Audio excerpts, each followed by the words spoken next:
have to go through this? Why do I have to be tried? Why do I have to be tested? Yes. What's wrong with me just staying in a place of celebratory? Remove this cup.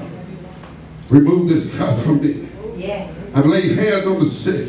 Yes. I've cast out many devils. I've preached the gospel, amen, till sweat came out of my shoe tops. Why do I have to go through Gethsemane? As I began to ponder Jesus' statement, I began to see something. That statement represents stages in life where one is brought to a point of decision. Yes. Amen. Shall I do this God's way? Yes. Or shall I do this my way? Jesus. See, the enemy always presents you with a decision. That's right. That's right. Amen. On the one hand, God can show you, now this is the way to go. And the enemy will always dangle something else in front of you. Yes. Yes. As he did with Adam and Eve. Has God really said? Right. Nothing's changed. Nothing's new under the sun, Solomon says. Amen. In other words, one have to make a decision whether or not they're going to cave to the flesh in Gethsemane or bring flesh under subjection and operate the way God commanded us to operate. Yes. Amen. If you are a servant of the Most High God, you ought to know the voice of God when he speaks. And most of the time when God speaks, he speaks contrary to our feelings and our emotions. Right. And interestingly enough, amen, this decision can also have a great impact on your destiny. Yes, it can. Amen. The decisions you make in Gethsemane will have an impact on your destiny. Yes. If it didn't cost you nothing, it wouldn't be Gethsemane. And in the case of Jesus, it had a huge impact on humanity's destiny. Yes, it did. Amen.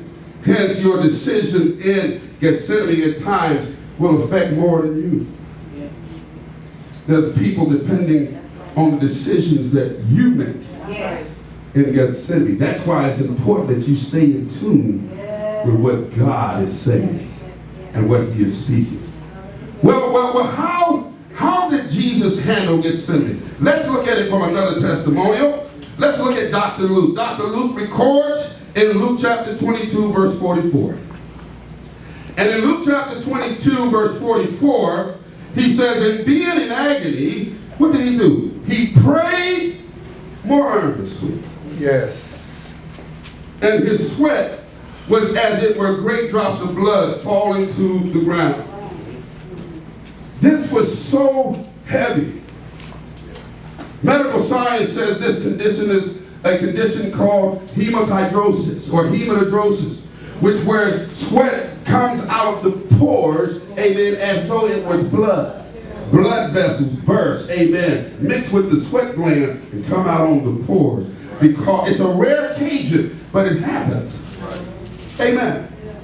And so in my mind, as I began to ponder this image of Jesus being in Gethsemane, I heard the Holy Spirit say, son, now pause for a moment and look at the text one more time.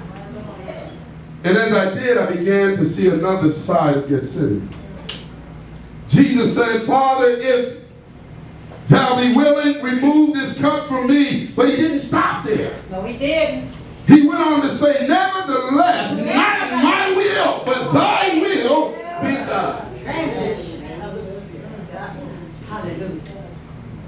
And the Lord said, son, you see, Gethsemane is just not a place where there's agony. That's right. But it's also a place of resolve. It's also a place of decision, a place where determination and resolution is worked out. Amen. It's a place that develops faith and patience, steadfastness and tenacity, perseverance and firmness. Amen. It's a place where after all of the wrestling that's taking place, you begin to become settled, rooted and grounded in who you are. Amen. and whose you are. That's it. So you can't share Gethsemane with everybody. No, you can't. No, you can't. You got to talk more to the Lord Yes. Yes. than you do people when you're in Gethsemane. Amen.